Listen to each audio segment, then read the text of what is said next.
தந்தை மகன் தூய ஆவியாரின் பெயராலே ஆமென். இயேசு கிறிஸ்துவின் அன்புமிக்க சகோதர சகோதரிகள் உங்கள் அனைவருக்கும் கிறிஸ்து இயேசுவின் அன்பு கலந்த வணக்கத்தை தெரிவித்துக் கொள்கின்றேன். இந்த நற்செய்தி பாகமானது மார்க் நற்செய்தி 10ஆம் அதிகாரம் 35 முதல் 45 வரையில் திருவாக்கியங்கள். குறிப்பாக 41வது வாக்கியம்.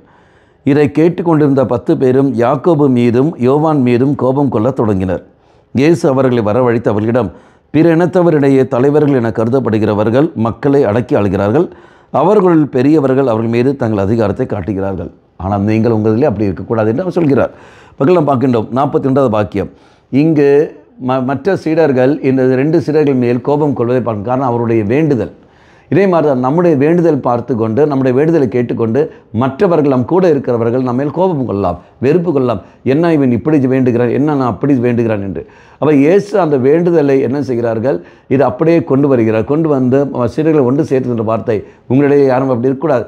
தலைவராக இருக்கின்ற விரும்புகிறவன் அவன் தொண்டனாக மாற வேண்டும் என்று ஆசைப்படுகிறார்கள். இந்த 2 வேண்டுதலும் அவர்கள் தாய் கொண்டு வந்து வேண்டுதல். இதா ஒருவன் வலது பக்கம் இன்னொருவன் இடது பக்கம் அமர வேண்டும் என்று. அப்போ அதிகாரத்துக்கு தேடி அவர்கள் வருகிறார்கள்.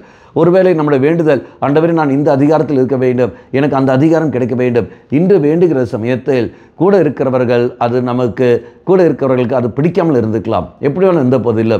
இறைவன் சொல்கிற ஒரு வார்த்தை, நீ வேண்டுதல் செய்கிற சமயத்தில் உன்னுடைய விருப்பம் அல்ல, தந்தையின் விருப்பத்தை அறிந்து கொண்டு அதுபடி நாம் வேண்டுகிற சமயத்தில் அங்கு வெறுப்பும் வராது, கோபம் வராது. என்பதிலே நாம் நம்முடைய வேண்டுதலை மாற்றி வைப்போம். அதிகாரம் வேண்டும் என்ற வேண்டுதல் அல்ல, மாறாக உம்முடைய விருப்பத்துக்கு ஏற்றபடி நான் செயல்பட என் சக்தியை தரும் ஆண்டவரே என்று சொல்லிக்கொண்டு மன்றாடும். காரணம் இயேசு பயன்படுத்துகிற வார்த்தை, உங்களில் யாரும் அப்படி இருக்கக்கூடாது. அப்படி என்றால் உங்களை மையப்படுத்தி யாரும் நீங்கள் ஜெபிக்காதீர்கள், மாறாக தந்தையின் விருப்பத்தை அறிந்து கொண்டு வேண்டுங்கள். மீதியெல்லாம் ஆண்டவர் பார்த்து கொள்வார். கண்களை மூடிக்கொள்வோம். நல்லவனாய தெய்வமே, அதிகார முகத்தோடும் அங்கீகாரம் வேண்டும் என்ற முகத்தோடு ஒருவேளை நான் ஜெபித்திருக்கலாம். அந்த எல்லாம் இப்போ உன்னிடத்தில் மன்னிப்பு கேட்கின்றேன். உம்முடைய விருப்பத்தை மட்டுமே மையப்படுத்தி நான் ஜெபிக்கக்கூடிய சக்தி எனக்கு தந்துள்ளோம். ஜெபிக்க எனக்கு கற்றுத்தாரும். அம்மா மாதாவே, தெய்வ மாதாவே, எங்கள் மாதாவே, என் அன்னையே, விசேஷமாக எங்களுக்காக பரிந்து பேசும். ஆமேன். தந்தை மகன் தூய ஆவியாரின் பெயராலே ஆமேன்.